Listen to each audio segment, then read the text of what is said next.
Speaker, I stand to support the government's proposals on the basis that they are fair, just and progressive. And I make that opinion in light of my own personal experiences, having gone to a local secondary modern high school in a tough catchment, which closed the year I left, having been the first in my family to go to university. And as someone who is still paying back his education tuition fees from his vacation, of course, before qualifying as a barrister. And also, Mr. Speaker, as somebody who was once an executive member of the National Union of Students in Wales between 1998 and 1999. In light of the above, do I feel the proposals put forward by the government will allow students from all different backgrounds to go to university and reach their potential? And the answer to that, I most certainly do feel that anyone who wants to go to university will be able to go to university and reach their true potential. And the concepts of aspiration, hard work, determination, dedication, perseverance are crucial in getting someone to university, through university, and further beyond. On that particular point, the Honourable Friend. Of course I can play. Thank you. I'm very grateful to Honourable Friend for giving way. I come from a working class background.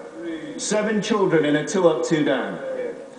My parents took 2 jobs. I didn't qualify for a grant because they supported my extended family in India. I worked my way through university. Is it not the case that it is not an issue of money, but individual personal ambition and aspiration that drives this? I thank the Honourable Member for making that very pertinent point, and that's what I say. It's not simply about money, it's about aspiration, commitment, dedication, determination to get one to university, and he makes that excellent point. Will the Honourable Gentleman give way? Of course I can wait. I'm very grateful. I just put a slightly different version of the facts to him, which is that by the end of a 3-year or maybe a 4-year course, somebody could have debts of £40,000–45,000. For many people in my constituency and in many mining constituencies in this land, that is more than the value of their home. And that's the equation that's going through their mind.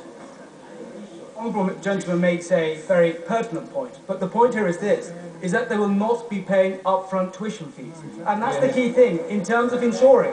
And I hear what the Honourable Member says, and I was at university in Wales, so I know the community out there. The key element is that there is no upfront fees, and therefore this is why this motion is a good motion.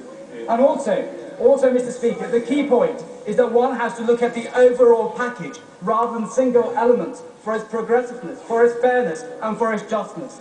And now turning to some of those elements with regards to the graduation contribution, the key point, as I made earlier, no upfront fees, but also the threshold being increased from 15,000 to 21,000 has to be a good thing. In terms of having a cap at 6,000 and then at 9,000, linking it in to exceptional circumstances. And those universities which are some of the highest performing universities, have to go out there and ensure that students from less privileged backgrounds take part in them is absolutely right, absolutely fair and absolutely correct.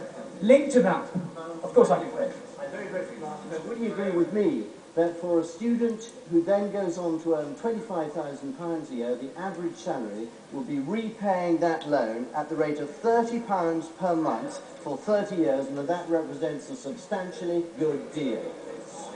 I think the Honourable Gentleman makes a very good point. Moving further on, Mr. Speaker, final point with regards to the graduate contribution and ensuring that students from all different backgrounds are able to go to some of the highest performing universities is that we have to make sure that students from that background have better grades at GCSEs and at A-levels. That's why I welcome the initiative by the Secretary of State for Education with regards to pupil premium and student premium as a way forward. The other point, looking at the maintenance grants, increasing that from 2,900 to 3,250 is a good thing to ensure that students whose parents earn above 25,000 up to £40,000 will still be able to get a partial maintenance grant. Then beyond that, from £42,000 to £60,000, they will be able to be given loans so that they can go off to university. And the other point with that is to ensure that students in my constituency who go and study in London will be able to have London waiting with regards to their maintenance grants. And the other fundamental point is this, something which was unjust unfair for so long was with regards to part-time students. And they often got a raw deal, and they were often mature students, and they were often disabled students. And it was wrong that they could not get funding to make sure that they could go to university and reach their potential. Absolutely right we do that. Moving on. It is absolutely right and proper that money should follow the student, so that universities have to improve student experiences, and also they have to ensure that they improve the quality of education. And also, moving on from that very point, the previous government's policy of 50% going off to university was completely wrong, was completely misplaced. Instead, what the government should have done was to ensure there's more vocational qualifications, there's more apprenticeships, because we all have different abilities, we all have different talents, and they all have to be nurtured. And in essence, Mr. Speaker, and I finish on this very point, we have to look at the reason why we're in this mess at the moment, and that's down to the previous government's mismanagement of the economy. Mr. Speaker, no, that will not do. You know, we had one of the worst financial deficits out of the G20, and that was a legacy that the previous government left us. Thank you, Mr. Speaker. Wilson.